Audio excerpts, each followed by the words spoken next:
umrii isaa guutuu waa'ee tokkummaa Oromoo lallaba hatu artistiin Gobanaa du'aan addunyaa kanarra boqochuusaa hordofee uummati Oromoo bal'aan gumaacha artiitiin qabsoo gameessa kun taasisaa fuunfaamsuu irratti argamu. Sirni awwaalcha artistiin Gobanaa ammajjii 2022 jechuun kamis boradaammaatti akka raawwatamu koreen sirna awwaalchaatiif maatiin ibsanii jiru. Gabaas bal'aa qopheessine jira.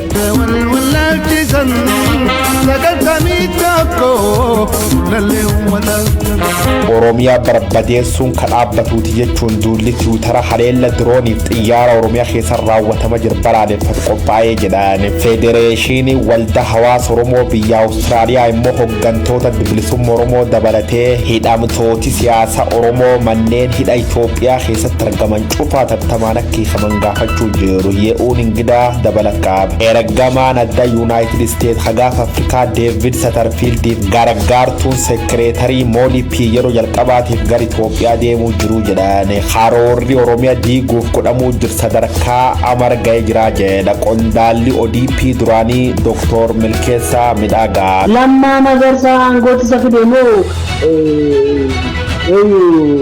hooggantoota abeeltotti dhiyaatu. Maaliif uummanni keenya ijoollee akkatti wanne maaliif namni sirriitti nu godhu maaliif ifatti nuungalu. Dr. Milkeessaan gaafiif deebii Oromiyaa miidiyaa neetwoork waliin godhe irratti akkan jedhaa. Abiraam Birruu waan qindees qaba. Ammajjii 19 barri 2022 guyyaan roobii guutuun oduu qabnu kunooti.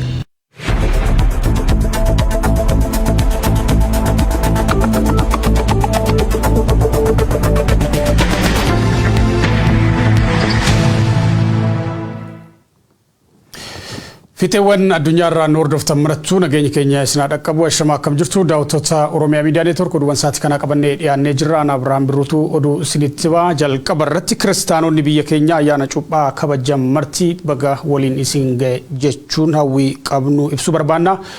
Cuuphamuu Iyesuus Kiristoos yaadachuudhaan waggaa waggaan kan kabajamu ayyaanni cuuphaa qabiyyee amantaa cinatti taateewwan garaagaraatiinis kabajamuudhaan beekama.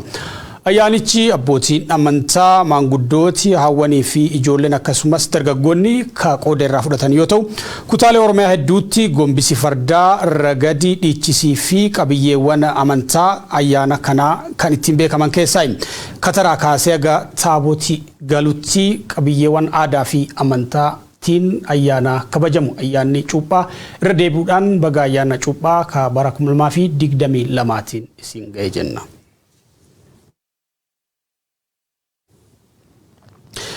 Federeeshiniin waldaalee hawaasa Oromoo biyya Awustiraaliyaa hoogganoota adda bilisummaa Oromoo dabalatee hidhamtooti siyaasaa Oromoo manneen hidhaa Itoophiyaa keessatti argaman hundi hatattamaan akka hiikamanii gaafatee jira. Marii yaadamee hunda hammataa akka ta'uu fi fudhatama akka argatuuf isaan hidhaa jiran mara hiikuun barbaachisaadha akka jedhe Federeeshinichi gareelee qabsoo hidhannootti jiran moggaasa shororkeessummaa irraa kaasuudhaan marii nagaatiif haala mijeessuun akka barbaachisu gaafatee jira. Yuun ingidaa gabaasa bal'aa qaba. Federeeshiniin waldaalee hawaasa Oromoo biyya Awustiraaliyaa hoogganoota adda bilisummaa Oromoo dabalatee hidhamtoonni siyaasaa Oromoo manneen hidhaa Itoophiyaa keessatti argaman hundi hatattamaan akka hiikamaniif gaafate. Jawaar Mohaammed dabalatee hoogganoonni siyaasaa paartii Koongireesii Federaalistii Oromoo obbo Baqqalaa Garbaa, Dajanee Xaafaa fi hidhamtoonni galmee kana jalatti himatamanii turan biroon marii karoorfame bu'a qabeessaa taasisuu yaada jedhuun hiikamuun isaanii tarkaanfii sirriidha jedhe Federeeshiniin kun ibsa baaseen. Hidhamtoonni siyaasaa yeroo ammaa hidhaatti argaman hedduun muddama siyaasaa ajjeechaa artiist Hacaaluu Hundeessaa hordofee biyyattiitti mudate hordofuun hidhaatti guuramuu kan yaadachiisu Federeeshiniin kun mootummaan filannoo kophaa fiigee mo'achuuf jecha hoogganotaa fi miseensota dhaabolee siyaasaa Oromoo guutummaatti jechuun bifa danda'amuun hidhaatti naquun rakkoo siyaasaa biyyattii hammeesseeraa jedha. Adeemsi mootummaan hordofuuf filate kun ammoo gaaga'ama siyaasaa biyyattii babal'isuun lubbuu lammiilee kumaatamaan lakkaa'amanii nyaateera. Ajjeechaan abbootii gadaa fi jila gadaa Karrayyuu irratti hidhattoota mootummaan bobbaaseen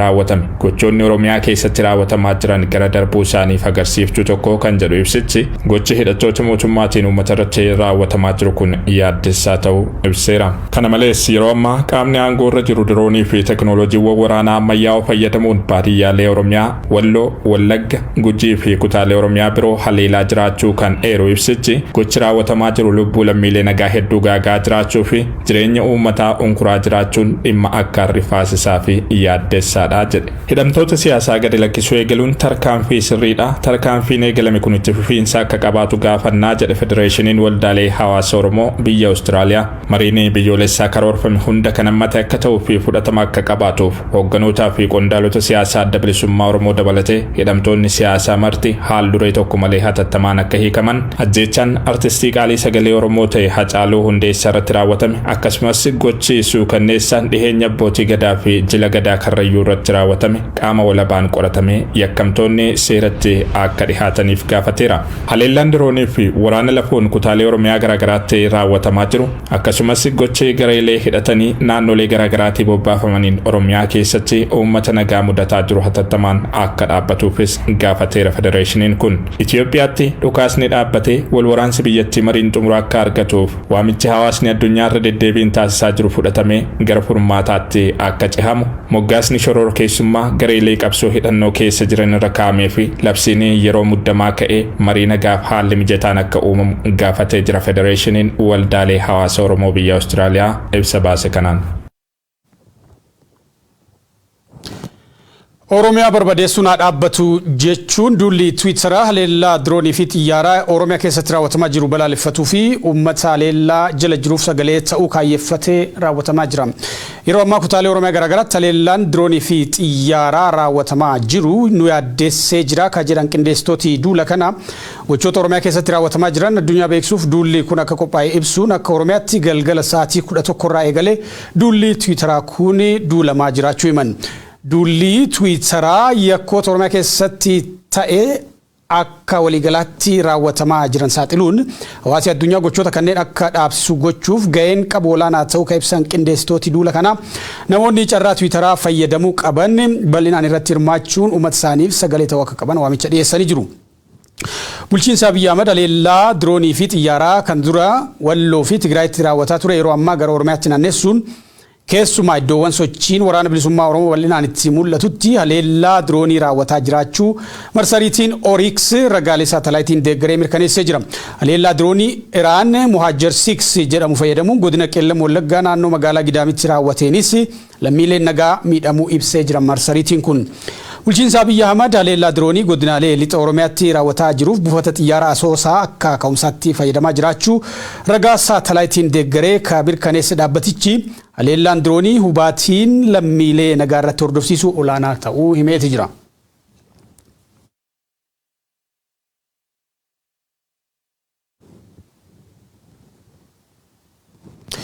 Karoorri Oromiyaa diiguuf godhamaa jiru sadarkaa hamaarra ga'ee jedhan qondaalli duraanii ODP.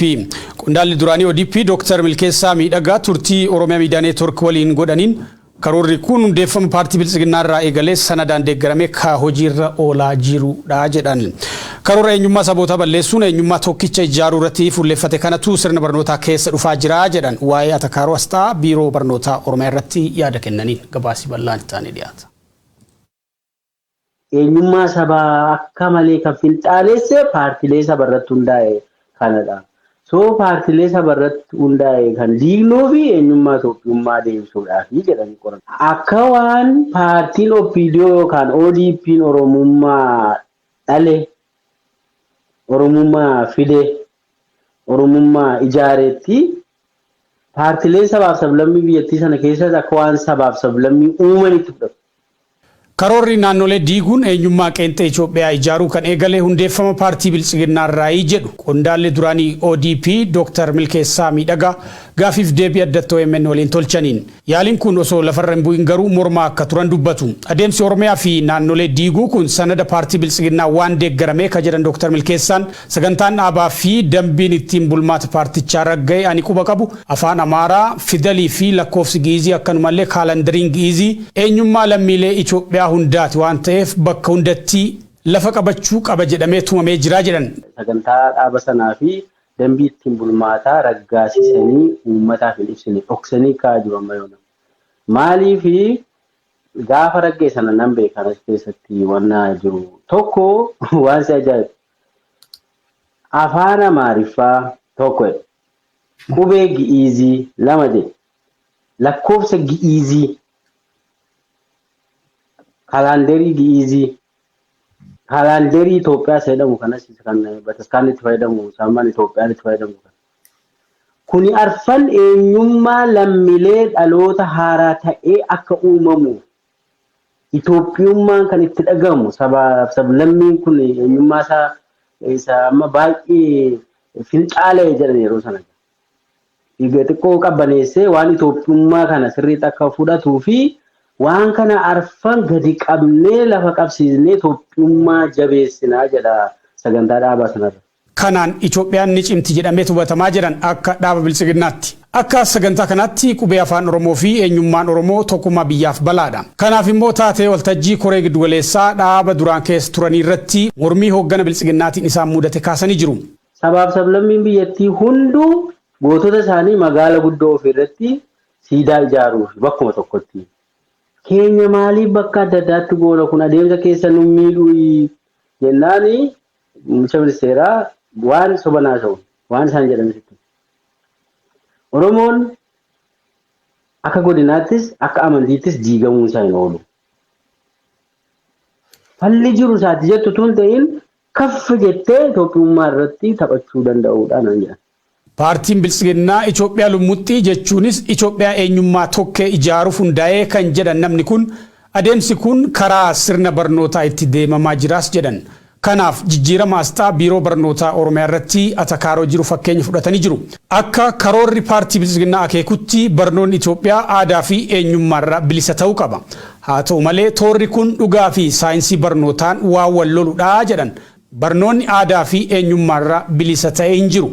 Imaammata haaraa raggaasisaniif akka biyyaatti barnoonni aadaarraa bilisa ta'uu qaba, barnoonni sabarraa bilisa ta'uu qaba, barnoonni jedhan.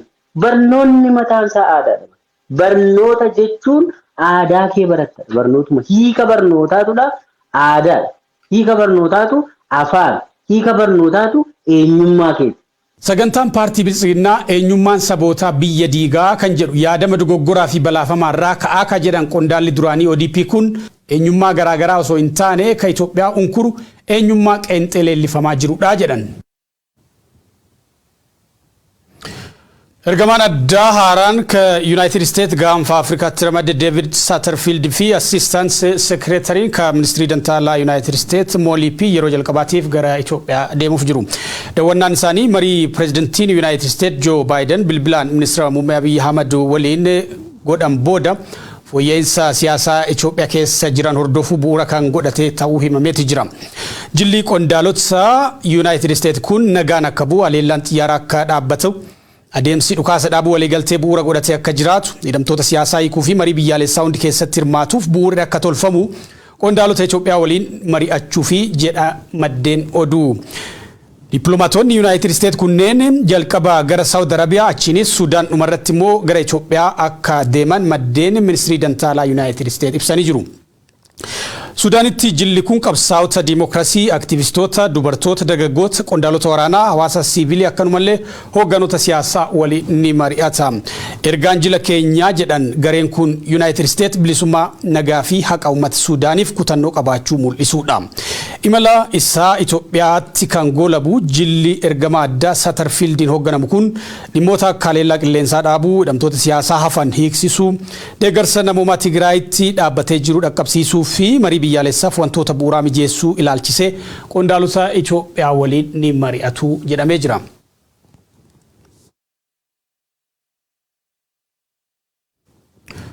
Oduu gaddaan umrii isaa keessaa gara caalwaa'ee tokkummaa Oromoo lallabaa ka ture artiist Nuhoo Goobanaa du'aan addunyaa kanarraa boqochuu isaa hordofe dinqisiifattoonni isaa fi uummatni Oromoo bal'aan gumaachi aartii fi qabsoo guddaa artiistiin gameessi kun taasisaa ture kaasuun faarsuu irratti argamu. Bara 1940moota keessa baha Oromiyaa dirree dhawaatti dhalachuudhaan baqattummaadhaan biyyoota hedduurra imalee qabsoo Oromootiif oolmaa guddaa ka oole Nuhoo Goobanaa waggoota 40 darbanitti sirboota jaalalaa tokkummaa qabsoo fi qabiyyeewwan biroof keessaa qaban weellisuudhaan beekama. Imalli waggoota 70 olii sun keessaa waggoota 40 gitaaraa fi kiiboordiin saba dammaqsaa ka ture Nuhoo Goobanaa maal fa'aa yaadatama guyyoo waariyoo bal'iseesanitti.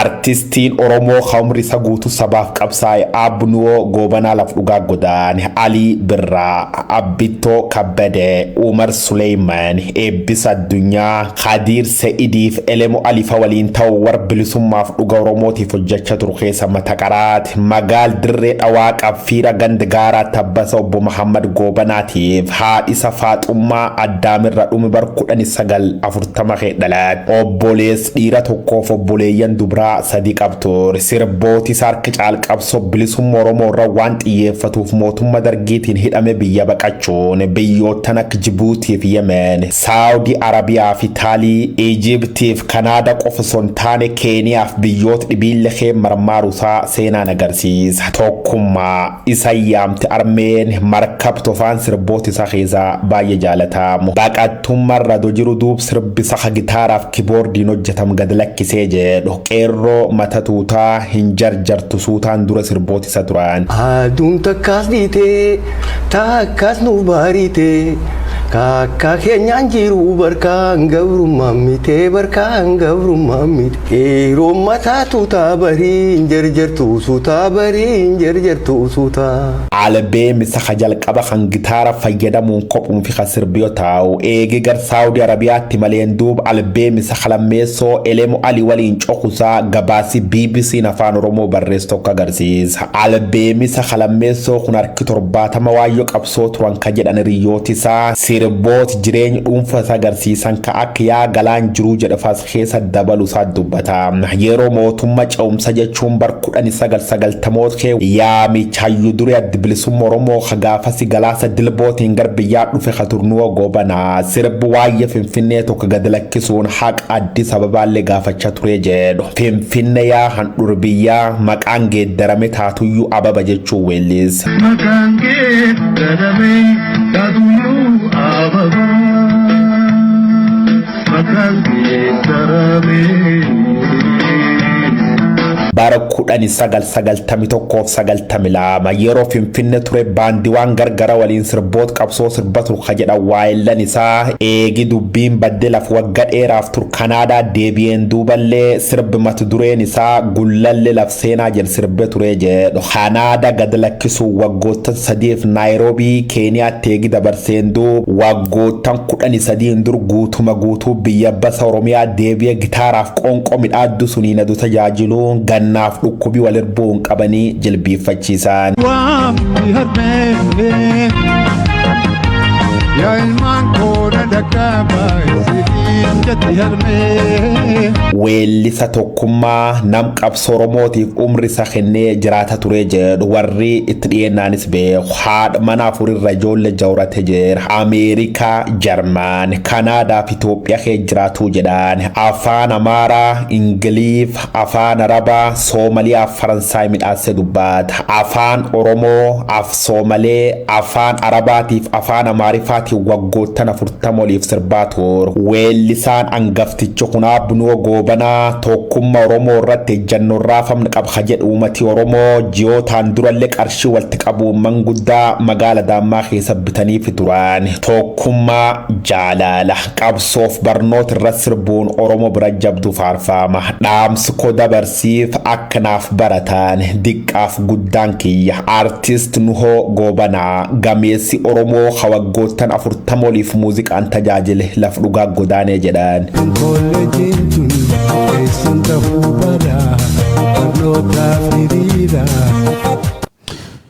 maatii fi hawaasa Oromoo maraan jajjabina isni haa godhu jenna isammoo lubbuusa hamaaru sirni awwaalcha artist Nuhoo Gobanaa amajjii 20 jechuunis kamisa boruu Adaamaatti akka raawwatamu koreen sirna awwaalchaa fi maatiin artistichaa himanii jiran qabsaa fi artistiin Oromoo hangafi Nuhoo Gobanaa yeroo dheeraaf dhibamee wal'aansarra erga tureen booda guyyaa kaleessaa lubbuun darbe artist Nuhoo Gobanaa umurii ijoollummaarraa eegaluun haga dhibamee mana ooluuf dirqametti guddina aartii damee muuziqaa Oromootiif gumaacha olaanaa taasiseen cinatti hojiilee tokkummaa Oromoo ijaaranii fi qabsoo ummatichaaf humna ta'an hedduu hojjechuudhaan yaadatama.